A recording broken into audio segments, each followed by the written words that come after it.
Hey everyone, and welcome back to MediByte. Today, we are going to tackle a complete guide to a biological process that's fundamental, but often pretty misunderstood. We're talking about the menstrual cycle. Our goal here is to break it all down and make it super clear and easy to understand for absolutely everyone. So let's just dive right in. Okay, so at its very core, what is menstruation? It's simply the shedding of the uterine lining, which is called the endometrium, and that shedding results in bleeding. This is a totally normal and healthy part of reproductive life. It all starts at puberty, we call that menarche, and it eventually stops for good at menopause. It's really the body's way of preparing for a potential pregnancy, month after month. Now, what's the first thing that pops into your head? A perfect 28-day cycle, right? Well, the reality is a normal cycle can actually be anywhere from 24 to 38 days long. The vast majority of women do not have a textbook 28-day cycle, and that is completely 100% normal. In fact, your cycles are often the most varied in the first few years after they start, and then again in the years leading up to menopause. So, what's actually running the show here? Well, it's all orchestrated by hormones. The best way to think about them is like conductors of a really complex orchestra. Each one has to play its part at just the right moment to keep the whole cycle in rhythm. We're going to focus on the four main hormonal players in this orchestra. You've got luteinizing hormone, or LH, and follicle-stimulating hormone, FSH. Both of those come from the pituitary gland in your brain.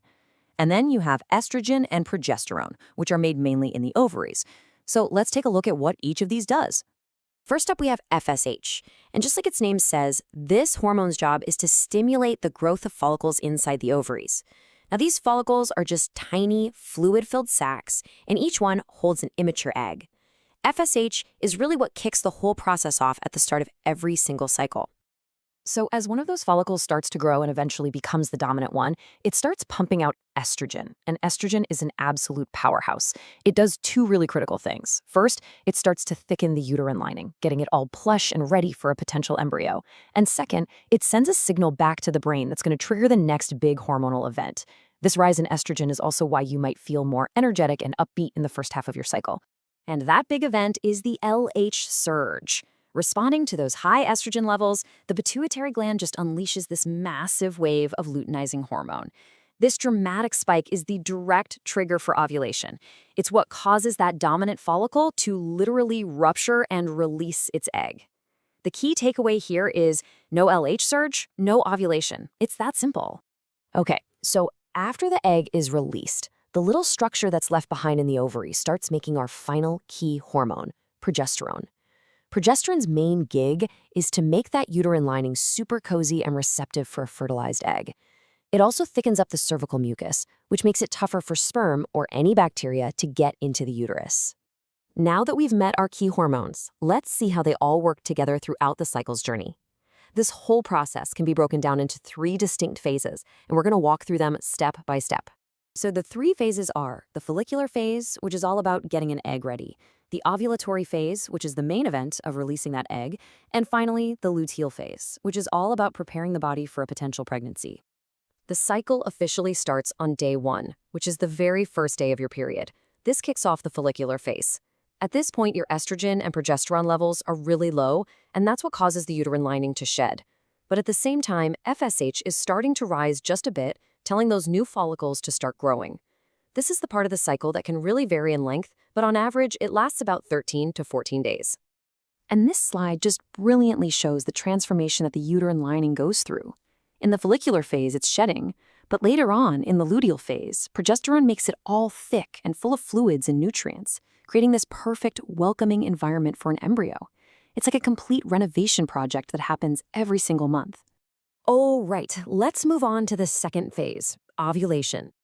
This is a really short phase. We're talking only about 16 to 32 hours long, and it's all triggered by that massive LH surge we talked about.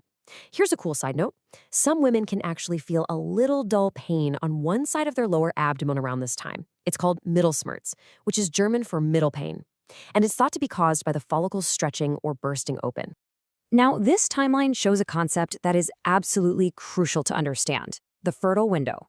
So while the egg itself only lasts for about 12 hours after it's released, sperm can actually survive inside the reproductive tract for up to 5 days. This creates a fertile window of about 6 days in total, which means pregnancy can happen from intercourse that took place several days before the egg even makes its appearance. After that egg is released, we officially enter the final phase, the luteal phase. That ruptured follicle transforms into this new thing called the corpus luteum. You can think of it as a temporary progesterone factory. This phase is actually pretty consistent, almost always lasting about 14 days. And those high levels of progesterone and estrogen during this time, that's what can cause those premenstrual symptoms like breast tenderness, bloating, and mood changes. So what happens if a pregnancy doesn't occur? Well, if an egg isn't fertilized and doesn't implant, that little corpus luteum starts to break down after about 14 days. This causes both estrogen and progesterone levels to just plummet. Without those hormones holding it up, the thick uterine lining starts to break down and is shed. And boom, you're back at day 1 and a new menstrual cycle begins all over again. But of course, this cycle doesn't just go on forever. Let's shift gears a little and look at how the whole reproductive system changes with age, especially as it gets closer to menopause. Menopause is officially defined as going 1 full year without a menstrual period. At this point, the ovaries basically stop making estrogen, and those monthly cycles come to a permanent halt. And this huge hormonal shift brings on a number of changes throughout the body. So, without estrogen, a lot of tissues in the reproductive system start to change. The tissues of the vagina and urethra can get thinner, which might lead to dryness or irritation. The uterus and the ovaries actually get smaller. Breasts might also decrease in size and firmness. And finally, those important pelvic muscles that support all these organs can sometimes weaken over time. So from the rise and fall of hormones to that monthly renovation of the uterus, the menstrual cycle is this incredibly fine-tuned biological rhythm.